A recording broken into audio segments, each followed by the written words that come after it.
911, what's your emergency? How do you hide a crime when your own pet betrays you? Could a single strand of hair expose a murderer after decades of silence? Portsmouth, England, July 2012. The sea was restless that evening, waves slapping against the concrete edges of the shoreline. A passerby, walking alone, noticed something strange near the waterline. A bundle, heavy and awkward, wrapped in a curtain patterned with faded flowers. At first glance, it could have been discarded furniture, a rolled carpet, or the remnants of a household move. But the way it sat, swollen and damp, suggested something far darker. Police arrived quickly. The curtain was tied clumsily, its edges soaked with seawater. As officers unwrapped the fabric, the truth emerged. Inside lay human remains, dismembered, concealed, left to rot in the open air. The body was identified as David Guy, a quiet man in his late 40s, known locally for his routines and solitary walks. The curtain itself became the centerpiece of the crime scene. It wasn't just a covering. It was a container of secrets. Fibers clung to it, dust embedded in its folds, and something else, almost invisible, threaded through the fabric. Strands of cat hair. The shoreline was silent as investigators carried the bundle away. The sea kept moving, indifferent, while the city whispered with shock. A man had been murdered, dismembered, and wrapped in a curtain. And somewhere in that fabric, a clue waited to speak. The curtain was ordinary, faded flowers stitched into fabric, the kind you'd see hanging in a modest flat. But in the hands of investigators, it became a stage prop in a crime that felt theatrical. Forensic teams laid it out under harsh white light. Every fold was examined, every fiber catalogued. Blood had seeped into the threads, staining the floral patterns with a grotesque shadow. Yet it wasn't just blood that spoke. Embedded in the weave were strands of hair, not human, but feline. Detectives paused. Cat hair was not the kind of evidence you expect to find wrapped around a body, but here it was, clinging stubbornly to the fabric, as if the animal itself had brushed against the curtain before it was torn from its place. The discovery raised questions. Whose home had this curtain come from? Whose cat had shed its fur into the folds? And could something so small, so ordinary, become the key to unlocking a murder? The shoreline had given them a body. The curtain had given them a clue. And the cat hair whispered of a witness no one had considered.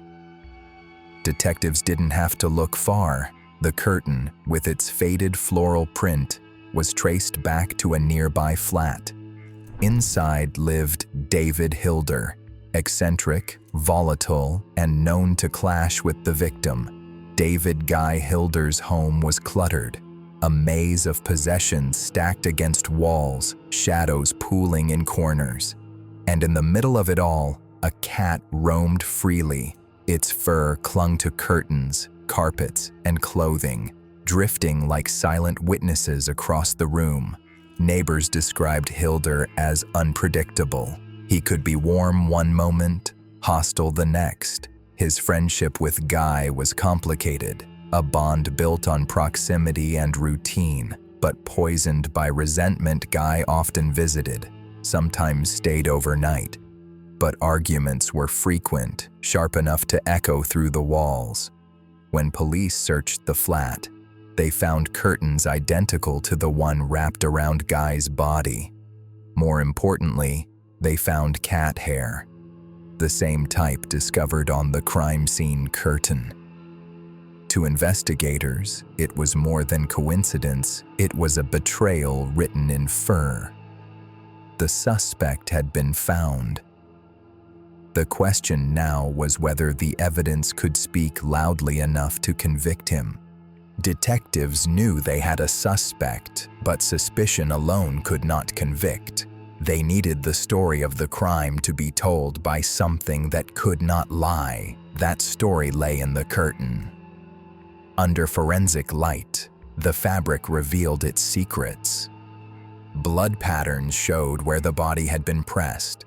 The folds revealed how it had been wrapped, and the cat hair clung stubbornly to the threads. Each strand was examined, magnified, and compared.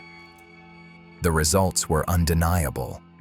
The hair matched the cat living in David Hilder's flat.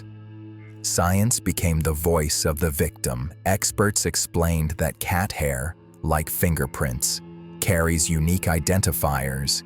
It is not generic, not interchangeable. The curtain had carried the killer's attempt at concealment, but it also carried the silent betrayal of his own pet. Detectives reconstructed the timeline. David Guy had last been seen alive near Hilder's home.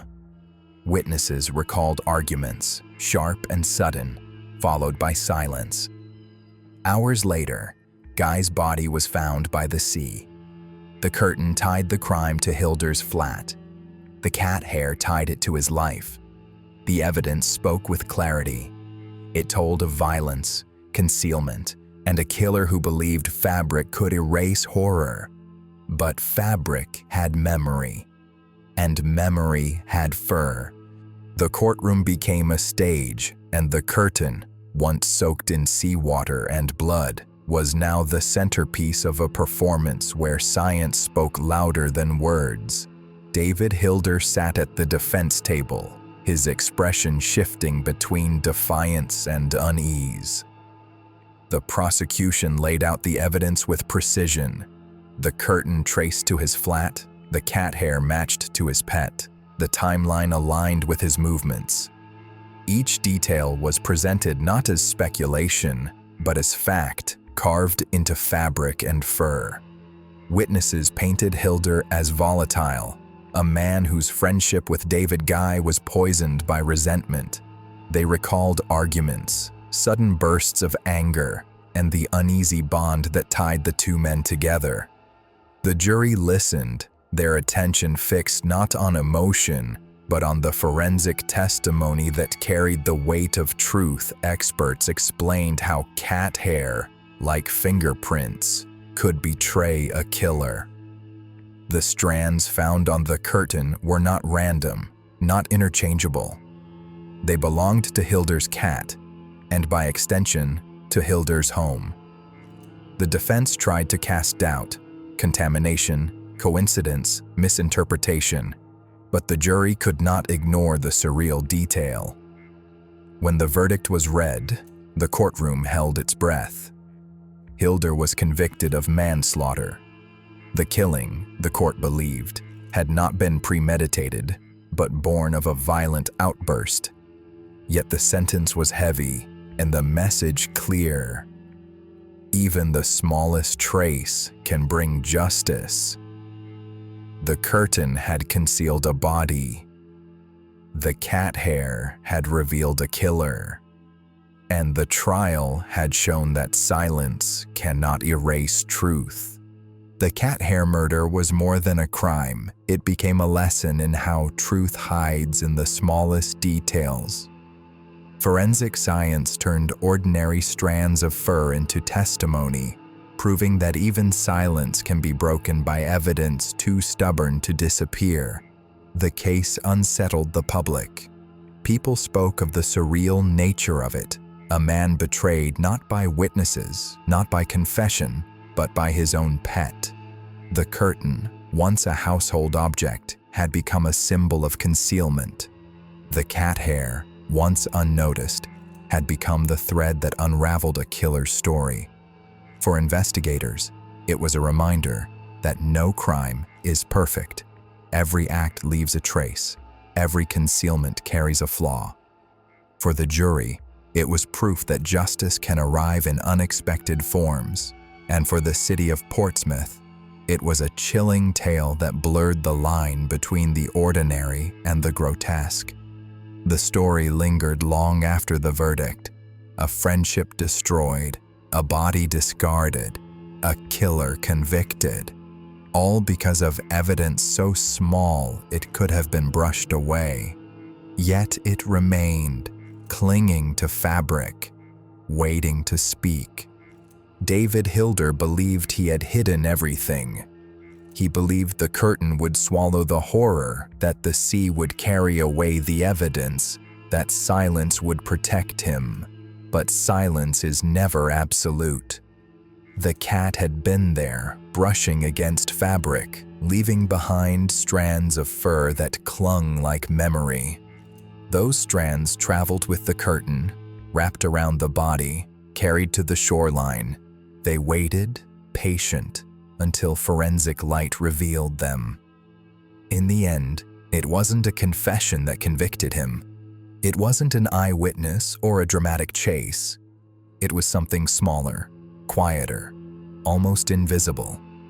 A pet's fur, drifting through a flat, became the thread that unraveled a killer's story. The curtain had concealed a body. The cat hair had revealed a crime. And justice had arrived in the most unexpected form, not through words, but through evidence too stubborn to vanish. He thought he hid the crime in silence. He thought fabric could erase the horror. He thought no one would ever know. But the cat was watching, and its fur told the story.